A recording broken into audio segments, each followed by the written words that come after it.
going to a different economy, and we're going to be learning more about that as we go. But clearly, we're learning that things can be done from remote locations. We're learning that technology can replace people even more than we thought.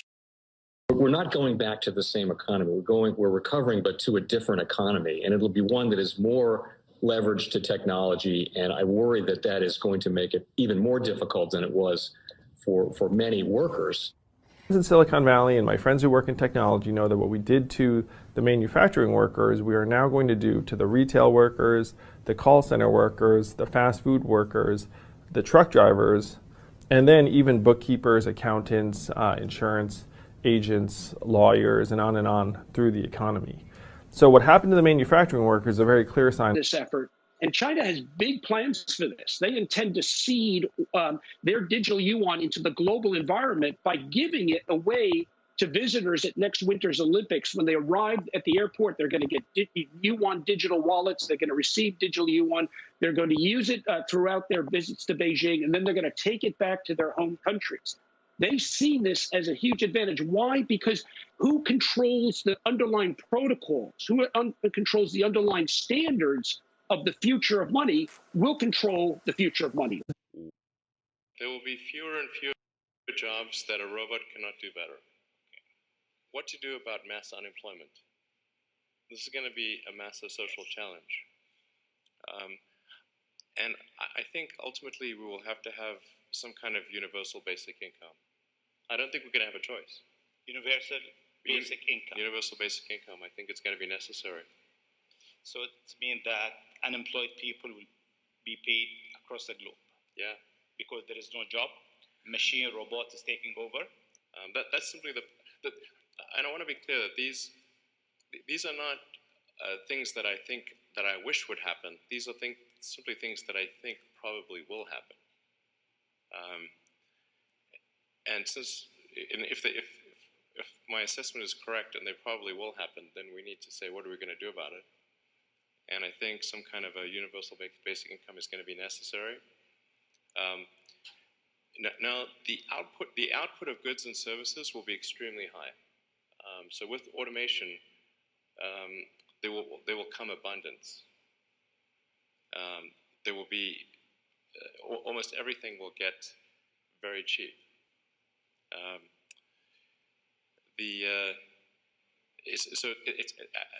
I think the biggest. I think we'll just end up doing a universal basic income. It's going to be necessary.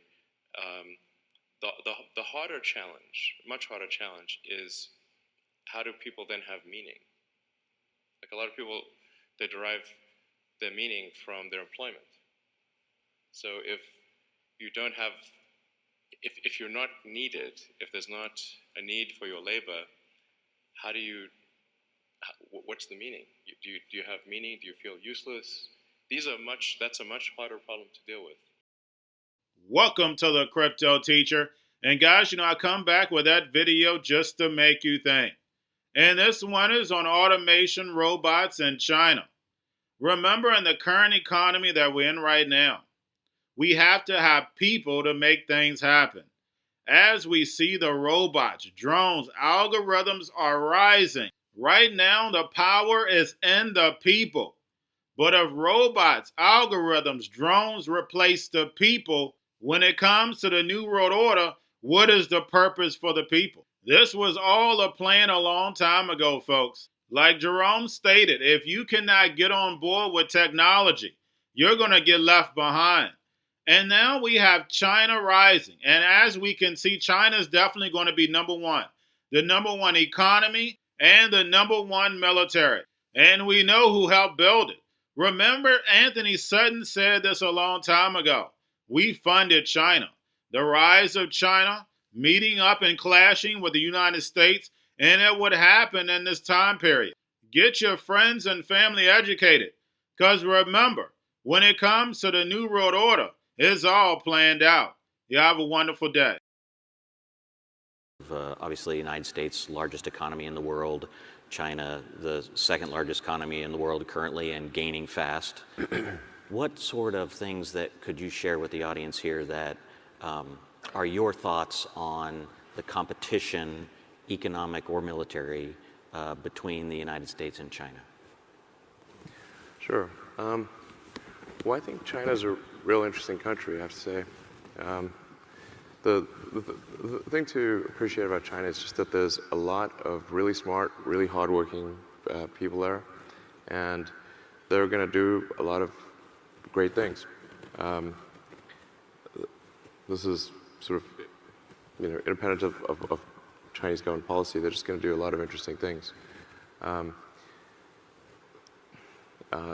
thing that will feel pretty strange is that the Chinese economy is going to be probably at least twice as big as the U.S. economy. Maybe 3 times, but at least twice.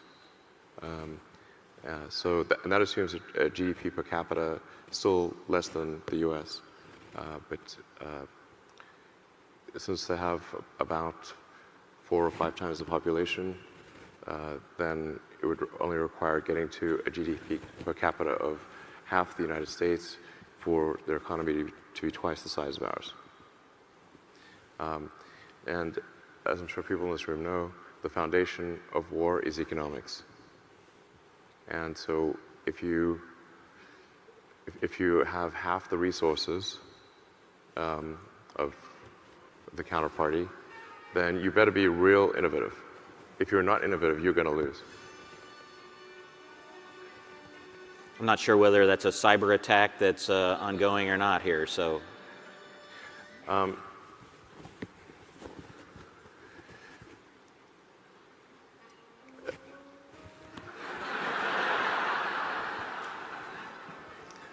The clock says I have 11 minutes left. Is that not true? Let's get some smooth. All right, so smooth jazz, Elon. Smooth jazz. It's coming through the House system. We're working to get it shut off. Okay. Thank you.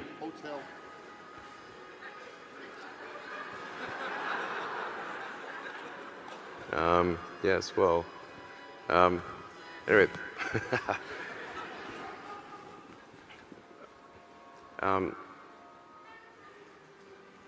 So yeah, with respect to China, China's economy is going to be 2 to 3 times the size of the U.S. economy, at least double.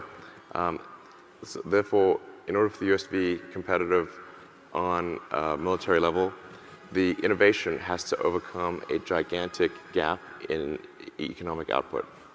Okay. So in the absence of radical innovation, the U.S. will be militarily second. Okay. Basic math.